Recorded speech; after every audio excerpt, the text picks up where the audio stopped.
வணக்கம் அன்பர்களே, நான் பாரம்பரிய ஜோதிடர் பா. ரவிக்குமார். இப்போ நாம் பார்க்கக்கூடிய ஒரு தலைப்பு பார்த்தீங்கன்னா, அக்டோபர் மாதத்துக்கு உண்டான மாத பலன்களை பற்றி தான் இந்த காணொலியில் பார்த்துட்டு இருக்கிறேங்க.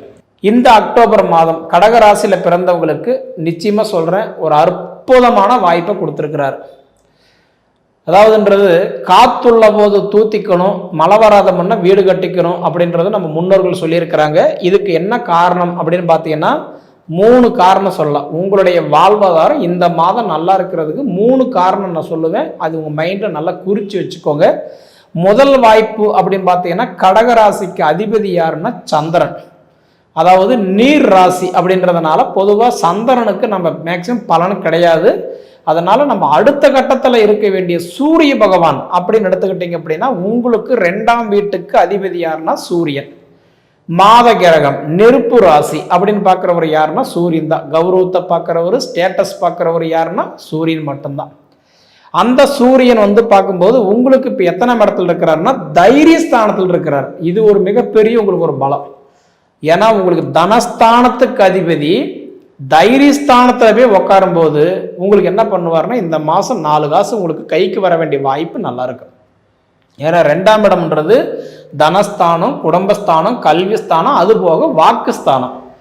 அது மாதிரி பார்த்தீங்கன்னா மேக்சிமம் இந்த கடகராசியில் பிறந்தவங்களுக்கு நிறைய பேருக்கு இந்த வாக்கு கொடுத்துருப்பீங்க.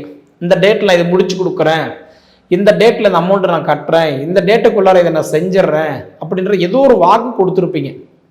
அந்த வாக்குன்றது நிச்சயமா உங்களுக்கு கட்டன்றது என்னன்னா, தனஸ்தானத்துக்கு அதிபதி அதாவது தைரியஸ்தானத்தில் உட்காரும் போது உங்களுக்கு குறிப்பா பார்த்தீங்கன்னா 18 தேதிக்குள்ளாரையே உங்களுக்கு அந்த காரியங்கள் சக்சஸ் ஆகிறதுக்கு நிறைய வாய்ப்பு இருக்கு. ஏன்னா இந்த மாதம் 18 தேதி வரைக்கும் சூரிய பகவான் உங்களுக்கு இன்னைக்கு 3ஆம் இடத்துல உட்காந்துருக்கிறார். தனஸ்தானத்துக்கு அதிபதி தைரியஸ்தானத்தில் உட்காந்துருக்கிறதுனால 18 தேதி வரைக்குமே வேலை வாய்ப்பு நல்லா இருக்கும், 4 காசு மிச்சமாகும், கொடுத்த வாக்கு காப்பாற்றுவீங்க, படிப்புக்கு சம்மந்தப்பட்ட விஷயங்கள் நல்லா இருக்கும். சரிங்களா? அப்போ அந்த 18 தேதிக்கு மேலே பார்த்தீங்க அப்படின்னா உங்களுக்கு சுகஸ்தானத்துக்கு சூரியன் போயிடுவார். தைரியஸ்தானத்திலிருந்து சுகஸ்தானத்துக்கு போயிடுவார். அப்போ சுகஸ்தானத்துக்கு போகக்கூடிய சூரிய பகவான் என்ன பண்ணுறாருன்னா, இந்த இடம் மண்மனை சார்ந்த விஷயங்களுக்கு கிரையம் பண்ணுறது, இந்த மாதிரி சம்மந்தப்பட்ட விஷயங்கள் எல்லாம் உங்களுக்கு நல்லா இருக்கும். நிறைய பேருக்கு இடம் வாங்கியிருப்பீங்க, கிரையம் பண்ணியிருக்க மாட்டீங்க, இடம் பிரச்சனையாக இருக்கும், தடங்கள் ஆகிட்டு இருக்கும், ஒரு காரியத்தை நினைச்சிட்டு இருப்பீங்க, தள்ளி தள்ளி போயிட்டு இருக்கும். அந்த மாதிரி நினைக்கிறவங்களுக்கு 18 தேதிக்கு மேலே உங்களுக்கு மண்மனை சார்ந்த விஷயங்கள் நல்லா இருக்கும். சரிங்களா? அப்போ உங்களுக்கு 100% 2 பிரிச்சுக்கோங்க. 18 தேதி வரைக்கும் தனஸ்தானத்துக்கு அதிபதி, வாக்குஸ்தானத்துக்கு அதிபதி தைரியஸ்தானத்தில் இருக்கிறதுனால படிப்பு, வேலை வாய்ப்பு, அது போக உங்களுக்கு கொடுத்த வாக்கு காப்பாற்றுவீங்க. 18ஆம் தேதிக்கு மேலே பார்த்தீங்க அப்படின்னா உங்களுக்கு மண்மனை சார்ந்த விஷயங்கள் கண்டிப்பாக உங்களுக்கு நல்லது நடக்கும். சரிங்களா? அடுத்தபடி பார்த்தீங்க அப்படின்னா உங்களுடைய ராசிக்குன்றது பார்க்கும்போது 3ஆம் இடம். பொதுவாக 3ஆம் இடத்துக்கு அதிபதியும் 12ஆம் இடத்துக்கு அதிபதியும் யாருன்னு பார்த்தீங்கன்னா புதன் பகவான் தான். அந்த புதன் பகவான் பார்த்தா உங்க ராசிக்கு அவருமே இப்போ தைரியஸ்தானத்தில் தான் இருக்கிறார். அப்போ அந்த தைரியஸ்தானத்தில் எத்தனை தேதி வரைக்கும் இருக்கிறாருன்னா 3 தேதி வரைக்கும் இருக்கிறாரு. இந்த அக்டோபர் மாதம் 3ஆம் தேதி வரைக்கும் என்ன பண்றாருன்னா தன் சொந்த வீட்டில் இருக்கிறாரு. 3ஆம் தேதிக்கு மேலே பார்த்தீங்கன்னா அதாவது கடகரா இன்னைக்கு கன்னி ராசியில் இருந்துட்டு அவர் துலா ராசிக்கு பெயர்ச்சாகிறார். அப்போ தைரியஸ்தானத்தில் இருக்கக்கூடிய கட்டன்றது புதன் பகவான் சுகஸ்தானத்துக்கு போறார். அப்போ இந்த ஹெல்த் மாற்றங்கள் ஏற்படும்.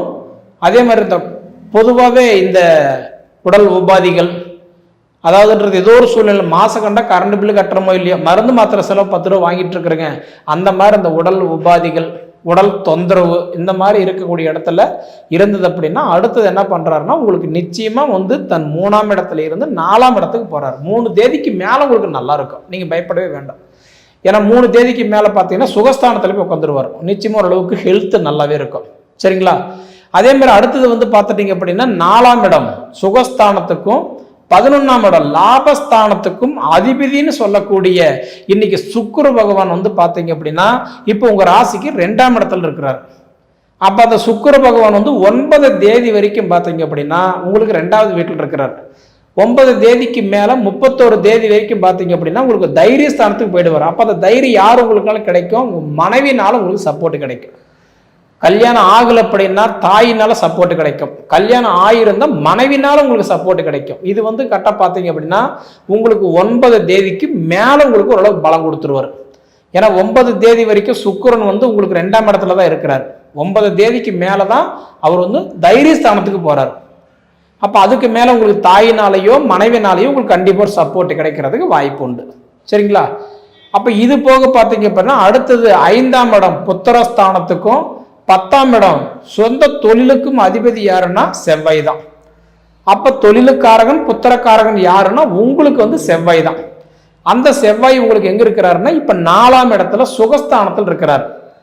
அப்ப 4ஆம் இட சுகஸ்தானத்தில் இருந்துட்டு அடுத்தது என்ன பண்றாரு அப்படின்னா 27 தேதிக்கு மேல அவர் 4ஆம் இடத்துல இருந்துட்டு தன் சொந்த வீட்டுக்கு போறாரு. விருச்சிக ராசிக்கு தன் சொந்த வீட்டுக்கு போறாரு. அது குறிப்பா புத்திரஸ்தானத்துக்கு போறாரு. அப்ப மேக்சிமம் இந்த கடகராசிக்கு அதிபதி புத்திர பாக்கியம் எதிர்பார்க்கிறவங்களா இருந்தீங்கன்னா கண்டிப்பா உங்களுக்கு அந்த 27 தேதிக்கு மேலதான் உங்களுக்கு புத்திர பாக்கியம் நல்லா இருக்குதுங்க.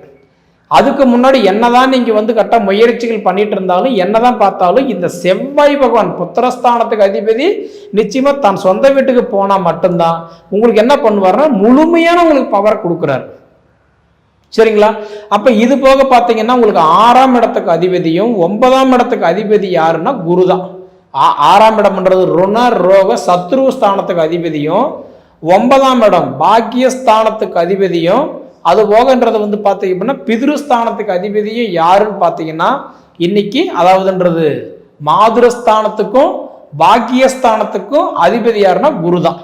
அந்த குரு பகவான் இப்ப உங்களுக்கு எங்க உட்கார்ந்துருக்கிறாருன்னா உங்க ராசிக்கு இப்ப 12ஆம் இடத்துல உட்கார்ந்துருக்கிறார்.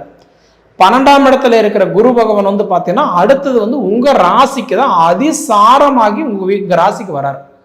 அதிச்சாரம் அப்படின்றது வந்து இந்த அக்டோபர் மாசம் 17ஆம் தேதி வரைக்கும், அதாவது 2 பிரிச்சுக்கோங்க இந்த மாசத்தை. 16 தேதி வரைக்கும் குரு 12ஆம் இடத்துல இருந்து உங்களுக்கு நல்லது பண்ணல. 17ஆம் தேதியிலிருந்து பார்த்தா குரு பகவான் உங்க ராசிக்கு வராரு. குறிப்பா உங்க ராசி என்ன கடக ராசிக்கு வராரு. கடகராசிக்கு அதிபதி யாருன்னா சந்திரன். நல்ல ஒரு விஷயத்தை புரிஞ்சுக்கோங்க. கடகராசிக்கு அதிபதி சந்திரன். சந்திரனுடைய அதாவது சந்திரன் சொல்றது வந்து குறிப்பா ஒரு பெண் சார்ந்த கிரகம் தான். அப்ப அந்த சந்திரன் அவருடைய கணவன் யாருன்னா குரு. அந்த குரு வந்து தன்னுடைய மனைவி வீட்டில் வந்து உட்கார்றாரு. அதிசாரம் வாங்கி உட்கார்றாரு. அதனாலதான் குரு பகவான் கடகராசி அதாவது உங்க ராசியில வந்து உச்சமாகிறது உங்க ராசியில தான். உச்சமாகிறது வந்து அதிர்ஷ்டம்.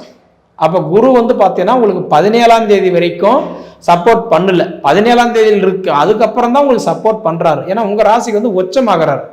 அப்போ உச்சமாகக்கூடிய குரு பகவான் நிச்சயமா உங்களுக்கு இந்த மண்மனை சார்ந்த விஷயம், வெளிநாடு சார்ந்த விஷயம், கலைத்துறை, விளையாட்டுத்துறை, இந்த மாதிரி வந்து இந்த கச்சா காயின், ரெண்டாவது பார்த்தீங்கன்னா உங்களுக்கு ஆன்லைன் பிஸ்னஸ், கமிஷன் வேலை, புரோக்கருக்கு சம்மந்தப்பட்ட தொழில், இந்த மாதிரி இருக்கிறவங்களுக்கு எல்லாமே நிச்சயமா உங்களுக்கு வந்து நல்லா இருக்கும். குறிப்பாக ஒரு மீடியேட்டராக இருக்கிறவங்களுக்கு எல்லாமே நல்லா இருக்கும். சரிங்களா? 17ஆம் தேதிக்கு மேல குரு அதிசாரமாகி உங்க ராசிக்கு வரும்போது நல்லா இருக்கும். ஏன்னா இதுக்கு முன்னாடி பார்த்தீங்க அப்படின்னா கடக ராசிக்காரங்களுக்கு அஷ்டமத்து சனியில யாகப்பட்ட நஷ்டம், யாகப்பட்ட குழப்பம், யாகப்பட்ட தடை. நிறைய பேருக்கு கடகராசிக்காரங்களுக்கு ஒண்ணுமே விட புரியாம இருக்கிறீங்க. கடகராசிக்காரங்களுக்கு இந்த அஷ்டமத்து சனி ஒன்றும் முடிஞ்சு போச்சா இல்லை முடியலையா, ஏன் இன்னும் எனக்கு கஷ்டமாவே இருக்குது, அந்த கேள்வி ஒண்ணுமே உங்க மனசுல ஓடிட்டு தான் இருக்குது. இது எல்லாமே எப்ப மாறுதுன்னு கேட்டீங்கன்னா 17ஆம் தேதி குரு பகவான் அதிசாரமாகிறாரு. அதிசாரத்துக்கு அப்புறம் தான் உங்களோட நிலைமை கண்டிப்பா சொல்றேன் மாறும். சரிங்களா? இப்படி இருக்கும்போது உங்களுக்கு வந்து சனி பகவான் 7ஆம் இட கலஸ்தரஸ்தானத்துக்கும் 8ஆம் இடம் ஆயுள ஸ்தானத்துக்கும் அதிபதி சனி பகவான் இப்ப பொதுவாகவே ஒரு மீன ராசியில் இருக்கிறதுனால அது குறிப்பா பார்த்தீங்கன்னா உங்களுக்கு ஏதாவது சப்போர்ட் பண்றாரா? 9ஆம் இடம் அஷ்டமத்து சனியே இருந்து முடிஞ்சு போச்சு. இப்ப 9ஆம் இடம் பாக்கிய சனியா வராரு. நல்லதுதான் பண்றாரு, இல்லைன்னு கிடையாது. ஆனா இப்ப சனி வக்கரத்தில் இருக்கிறதுனால நல்லதை பண்ண மாட்டார். ஏன்னா நிறைய கடகராசிக்காரங்களுக்கு இப்ப நிறைய எதிர்பார்ப்புகள் இருக்கும். கல்யாணம் ஆகுமா, குழந்தை பிறக்குமா, எனக்கு வேலை வாய்ப்பு நல்லா இருக்குமா, படிப்பு நல்லா இருக்குமா, அதை விட எனக்கு கடன் பிரச்சனை தீருமா, இதெல்லாம் நினைக்கிறவங்களுக்கு எல்லாம் பார்த்தீங்கன்னா அதாவது நவம்பர் மாதம் 28ஆம் தேதி வரைக்கும்ன்றதை பார்த்தா சனி பகவான் வக்கரத்தில் இருக்கிறதுனால இப்போ நீங்கள் என்னதான் தேனெல்லாம் பூசி தெருவெல்லாம் உருண்டுறதுனால ஒற்றை மண்ணு தான் ஒட்டுன்ற மாதிரி இப்போ நீங்கள் எந்த முடிவு எடுத்தாலும் உங்களுக்கு கொஞ்சம் தாமதமாக தான் இருக்கும். அப்போ உங்களுக்கு சப்போர்ட் பண்ணுற ஜீவன் யாருன்னா ஒரே ஒரு ராசி, ஒரு சப்போர்ட் பண்ணுறவர் யாருன்னா குரு மட்டும்தான். ஏன்னா குரு பகவான் 17ஆம் தேதிக்கு மேல உங்க ராசிக்கு வந்து அதிசாரம் ஆகிறார். அதிசாரம் ஆயிட்டாருன்னா நிச்சயமா நல்ல பலன்களை கொடுப்பாரு, நீங்க பயப்படவே வேண்டாம். இதுல என்ன ஒரு விஷயம்னா உங்கள் ராசிக்கு இன்னைக்கு வந்து பார்த்தோன்னா அதிபதி, அதாவது 3ஆம் இடத்துக்கு தைரியஸ்தானத்துக்கு அதிபதி சுகஸ்தானத்துக்கு போயிட்டாருன்னா நிச்சயமாக அந்த வேலை வாய்ப்பு, ரெண்டாவது கடன் பிரச்சனை, தொழில் சம்மந்தப்பட்ட கேள்விகள் எல்லாம் ஓரளவுக்கு மாறும். இப்போ குறிப்பாக படிப்புக்கு சம்மந்தப்பட்ட விஷயம் எல்லாம் மாறும். சரிங்களா? அதே குரு வந்து அதிசாரம் ஆயிட்டாருன்னா டோட்டலாகவே உங்களோட பிள்ளைகளுக்கு படிப்பு கொடுக்கறது என்ன, வளர்ச்சி கொடுக்கறது என்ன, வாழ்வாதாரம் கொடுக்கறது என்ன, கடன் பிரச்சனை இருந்து நீங்கள் வெளியில் வரலாம். புரியுதுங்களா? அப்போ இதை விட பார்த்தீங்கன்னா உங்கள் ராசிக்கு 2ஆம் இடத்துக்கு அதிபதி சூரியன் 18ஆம் தேதி வரைக்குமே அவர் வந்து 2ஆம் இடத்துல இருந்து 3ஆம் இடத்துக்கு வந்தாருன்னா நிச்சயமாக உங்களுக்கு நல்ல யோகத்தை தராரு.